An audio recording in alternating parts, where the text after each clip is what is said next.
มีคนมาถามว่าความชอบธรรมที่เหนือกว่าฟาริสีและธรรมจารย์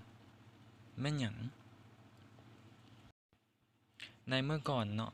ในยุคพระบัญญัติตั้งแต่โมเสสจนถึงพระเยซูลงมาบังเกิดทุกคนที่ดำเนินชีวิตต้องเชื่อฟังรักษาพระบัญญัติให้ครบจึงจะได้เอิ้นว่าเป็นคนชอบธรรมถ้าผู้ใดที่ดำเนินชีวิตแล้วลบลงในความบาปให้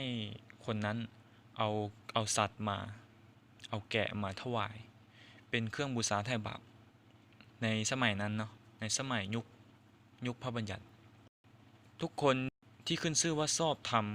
ก็จะเฮ็ดให้ผู้นั้นได้กลายเป็นฟาริสีได้กลายเป็นธรรมจารย์มีหน้ามีตาในพระวิหารจะเป็นผู้ที่เข่งพระบัญญัติรักษาพระบัญญัติว่าง่ายๆคือสมัยก่อนสมัยยุคพระบัญญัติคือผู้ที่รักษาพระบัญญัติให้ครบเท่านั้นจึงจะได้กลายเป็นคนชอบธรรมและได้รอดแต่ในยุคนี้คือยุคพระคุณคือพระเยซูลงมาบังเกิดแล้วสิ้นพระชนม์ถึงไม้กางเขนพระองค์ไถ่บาปมนุษย์ทุกคนโดยพระโลหิตของพระองค์และประทานพระคุณให้แก่มนุษย์ทุกคนที่เชื่อในพระองค์แล้วพระองค์นับว่าผู้ที่เชื่อในพระองค์นั้นก็นับว่าเป็นคนชอบธรรมแล้วผู้ที่เชื่อในองค์พระเยซูคริสต์ก็มีความชอบธรรมแล้วมีความชอบธรรมเท่ากับสิ่งที่รักษาพระบัญญัติจนครบทุกข้อบ่ผิดแม้แต่ข้อเดียวพวกเขาที่เชื่อในองค์พระเยซูคริสต์มีความชอบธรรมเท่ากับผู้ที่รักษาพระบัญญัติจนครบแต่ที่เหนือกว่าฟาริสีและธรรมจารย์ก็คือพวกฟาริสีและธรรมจารย์รักษาพระบัญญัติบ่ครบเลยที่พระเยซูตำหนิฟาริสีเนาะที่ว่าภายนอกเขานั้นสวยงามไทยบ้านไทยเมืองเบิ่งก็คือว่าดูดีไปเบิดแต่ว่าภายในของเขาแล้วเต็มไปด้วยความเหม็นเน่าที่พระเยซูเคยตำหนิฟาริสีไว้เนาะแสดงว่าฟาริสีทุกคนนั้นรักษาพระบัญญัติบ่ครบแต่ว่าเฮ็ดหน้าซื่อใจคดเพื่อว่าให้คนอื่นคิดว่าตัวเองนั้นรักษาพระบัญญัติครบได้แต่ที่จริงบ่มีฟาริสีคนใดรักษาพระบัญญัติครบเลยเนาะมีคนที่ยังล่วงละเมิดแด่อาจารย์เปาโลได้เผยตัวตนของเราในเมื่อตอนที่เราเป็นฟาริสีเรานั้นเผยว่าโอ้ข้าพเจ้าจังเป็นทุกข์อย่างแบบนี้เวลาข้าพเจ้าจะทำดีเวลาที่ข้าพเจ้าจะรักษาพระบัญญัติเพื่อพระองค์แต่ความบาปก็มาเต็งไว้มาเต็งอาจารย์เปาโลนั้นไว้อันนี้อาจารย์เปาโลเผยในตอนที่เรายังเป็นฟาริสีอยู่เนาะคนภายนอกก็บึงเราว่าโอ้เราเข่งพระบัญญัติเรานั่นแหละเราชอบทำแต่แท้จริงแล้วเราชอบทำอยู่ต่อหน้ามนุษย์เฉยๆแต่บ่ได้ชอบทำอยู่ต่อหน้าพระเจ้าฟาริสีทุกคนก็มีความชอบธรรมต่อหน้ามนุษย์ก็ย่องยอสมเสยว่าเขานั้นชอบธรรมแต่ต่อหน้าพระพักตร์พระบิดาแล้วพวกเขาบ่ได้ชอบธรรมพวกเขาต้องรักษาพระบัญญัติจนครบจึงจะมีความชอบธรรมเท่ากับผู้ที่เชื่อในองค์พระเยซูคริสต์ความแตกต่างก็คือฟาริสีอยู่ใต้พระบัญญัติแต่คริสเตียนอยู่ใต้พระคุณเฮาจึงมีความชอบธรรมเหนือกว่าฟาริสีในพระคัมภีร์โรมบทที่3ข้อที่24แต่ด้วยพระคุณอันบ่คิดค่าของพระเจ้าพวกเขาจึงเป็นคนชอบธรรมต่อหน้าพระองค์โดยพระเยซูคริสต์ผู้ทรงปลดปล่อยพวกเขาให้เป็นอิสระพระคัมภีร์ตอนนี้ยังยืนว่าพวกเฮาทุกคนที่เชื่อในองค์พระเยซูคริสต์ก็กลายเป็นคนชอบธรรมแล้วความชอบธรรมนั้นน่ะพระองค์บ่ได้คิดค่าแต่ให้พวกเฮาฟรีๆความชอบธรรมที่ให้คือความชอบธรรมโดยทางความเชื่อที่พวกเขาได้รับแล้วที่พวกเขามีแล้วและความชอบธรรมโดยทางความเชื่อของพวกเขาเนี่ยเหนือกว่าความชอบธรรมของฟาริสีและธรรมจารย์ที่รักษาพระบัญญัติจนครบโรมบทที่3ข้อที่18โดยพวกเขาเห็นว่าคนหนึ่งคนใดถือว่าเป็นคนชอบธรรมก็ต้องอาศัยความเชื่อนอกจากการปฏิบัติกฎบัญญัติความชอบธรรมในยุคนี้เนาะพระองค์ให้พวกเขาเชื่อเท่านั้นก็ได้กลายเป็นคนชอบธรรมแล้วบ่แม่นการรักษาพระบัญญัติในกาลาเตียบทที่3ข้อ6จงพิจารณาเบิ่งอับราฮัม ว่าเพิ่นได้เชื่อพระเจ้า และเพราะความเชื่อนั้นพระเจ้าจึงทรงรับว่าเพิ่นเป็นคนชอบธรรม ข้อที่ 8 พระคัมภีร์ได้บอกให้รู้ล่วงหน้าว่า พระเจ้าให้คนต่างชาติเป็นผู้ชอบธรรมต่อหน้าพระองค์โดยทางความเชื่อฉะนั้นแหละพระคัมภีร์จึงได้แจ้งข่าวประเสริฐแก่อับราฮัมก่อนว่า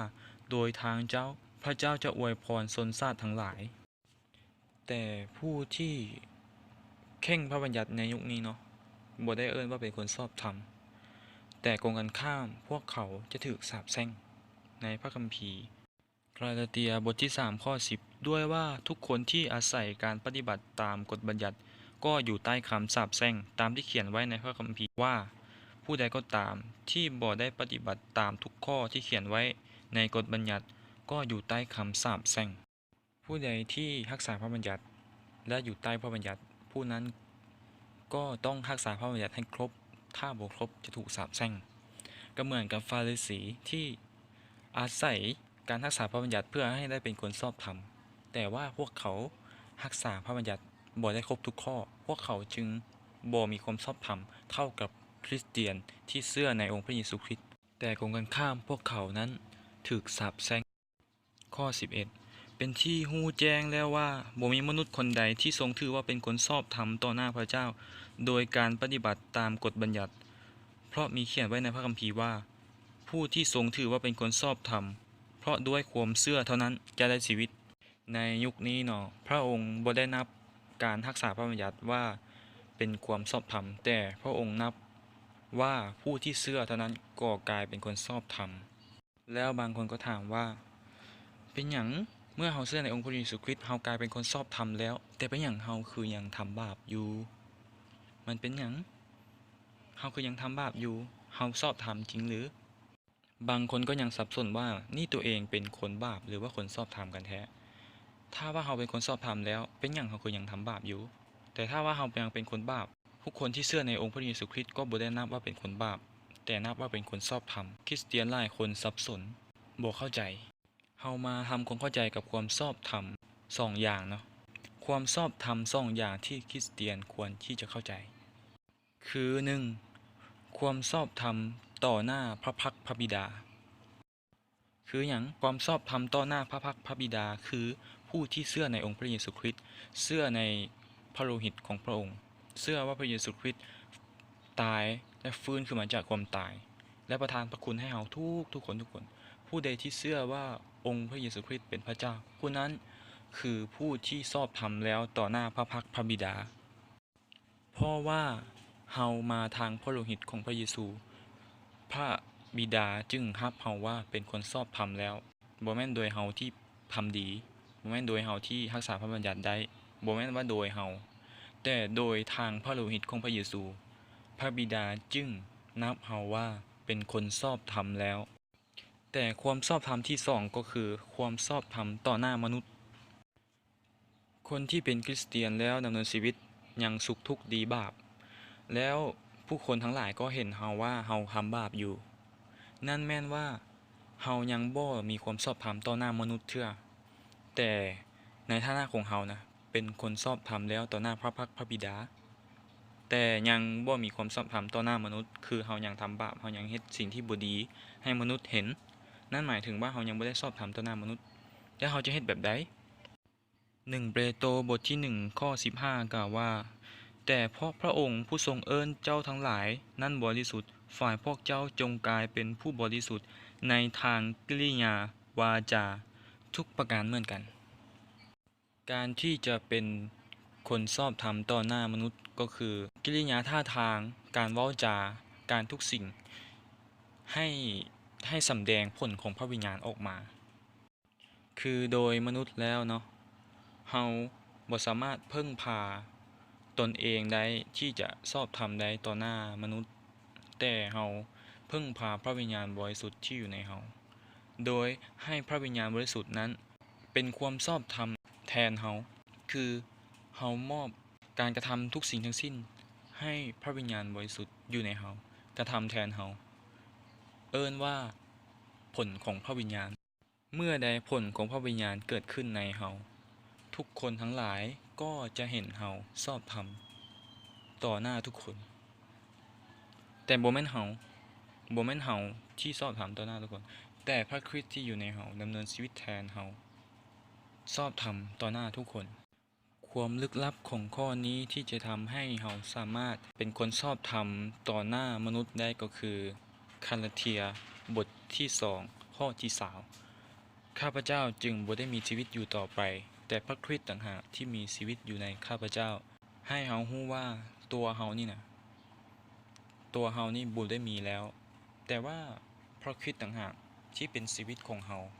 พระคริสต์ต่างหากที่ดำเนินชีวิตแทนเฮาแล้วท่านจะดำเนินชีวิตในความชอบธรรมของพระองค์โดยพระวิญญาณที่อยู่ในท่านจะดำเนินชีวิตกิริยาท่าทางทำดีแทนท่านเว้าดีฟังดีเบิ่งดีแทนท่านเว้าง่ายๆคือถ้าท่านอยากมีความชอบธรรมต่อหน้ามนุษย์ก็คือให้พระวิญญาณดำเนินชีวิตแทนท่าน